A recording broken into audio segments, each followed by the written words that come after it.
Imagine the first humans when they discovered how to make a fire. That initial moment of seeing that light, the first humans discovering fire in front of them and what it can do is almost equivalent to the evolution of consciousness, right?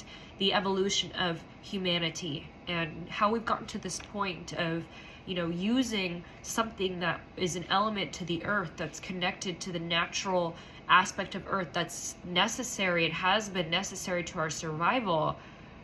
How that has kind of evolved through time and where we see that in history and in our culture today. Welcome back to another video, guys. This week we're going to be talking about the evolution of consciousness in parallel to the element of fire. And I really want to kind of dive into this because the curriculum for this year was A, channeled to me, and B, channeled to me. Like, I did not have any sort of pursuit to create this content, to post it. It was kind of just like listening to the guidance that I'm receiving to share what needs to be shared. And for some reason, my guides have kind of been pushing me to share more about the elements. I think based on the obviousness of what I've been channeled to teach and guided to share, is that it's helpful to know this information because it's connected with our earliest times of survival on the planet. The elements are connected with our everyday life. And so if you take away all the things of this world that we're using in this day and age, specifically technology, all those things that we have now that kind of occupy and entertain our time, you take all those modern things away and you go back in time, but you bring it to the modern times, all we would really have is the elements, right? We would go back to playing outdoors. We would go back to enjoying nature, being a part of Gaia in a sense. As humanity has evolved, we've seen many shifts in the way that the collective and consciousness wants to connect with creation. And a lot of that has led to, being born in a time where it's around you. It's not like you're pushing that to happen. It's in your time. The technology, the phones, the computers, all that stuff. And the fact that technology exists is largely in part to the use of the element of fire to be able to power our electricity, to be able to provide sort of the certain functions like AI, renewable energy, also with the way that we kind of manufacture and process different products, furniture, food. I'm thinking factory, warehouse. So there's a lot of sort of connections between fire and its presence and evolution across different ages, taking it from the earliest times where it was used as a source of just purely the basic need of what we need as humans to survive: warmth, light, and then the ability to use it to cook, right? And has kind of evolved. Then we see its presence through the use of machinery, fire being used to help power and function machinery in the industrial age. And then kind of as we continue on, we see it used in different various ways, continue to being used in the same way that it once was, but also in these evolved ways.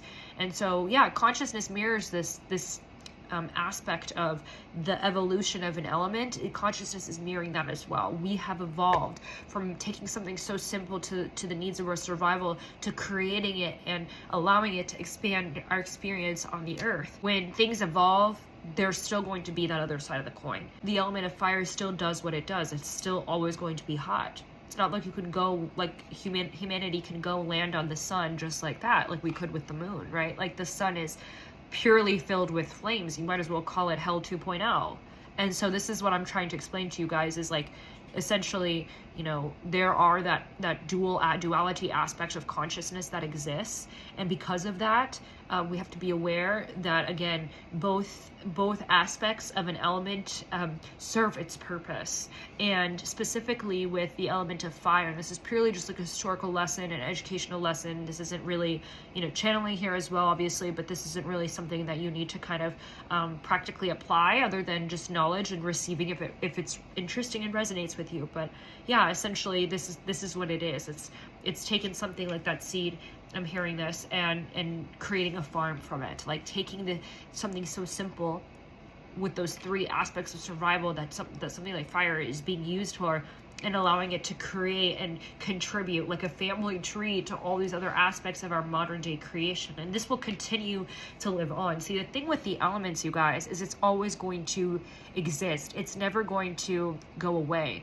Like when there's a time when humans are no longer around Earth, maybe there's an apocalypse, like that time, when that time comes, you know, which hopefully is not for a while, and hopefully it doesn't really seem as destructive as the movies, but when that time comes and all the technology and all the things that, you know, humanity has had in their life, when all those things are taken away, stripped away, they will be left with the bare back of their bones and the elements. So fire is going to be a necessary survival tool to use, and it's not like we're gonna have to need to use that in that time. That's not what I'm saying, but it's just something to appreciate, to understand, to look at differently. When I was guided to talk about the element of fire for the first quarter, I had no idea that there was going to be this intensity of fires in Southern California. Like, I don't know if that's the season. I didn't know. Obviously, I feel like obviously it was kind of man-made, which is a whole other conversation I can get into another day if I feel guided to do that. But yeah, it's like I tweeted something in 2022 about Southern California experiencing a drastic change, a lot of people leaving, something related to the economy.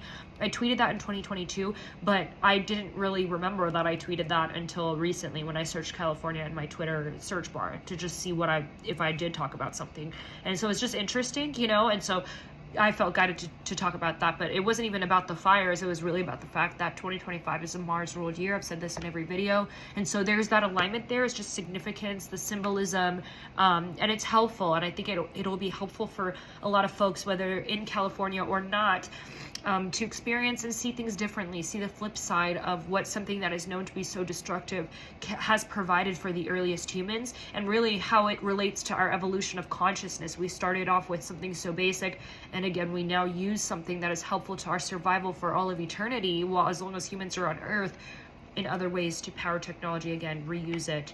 And so we are in this evolved state now, and that's why the element is evolving as well, and it's mirroring sort of that magic, right? It's mirroring our evolution, and through technology, through its use, and continuing to exist in other ways while remaining present in its natural organic state. So yeah, a lot more content, juicy content around the element of fire, tying it to the chakras next week for y'all, and then also going to be sharing some other information related to, you know, energy clearing and things like that. So I will share as they come, and I hope that you guys are all doing well and that these videos are helpful for you.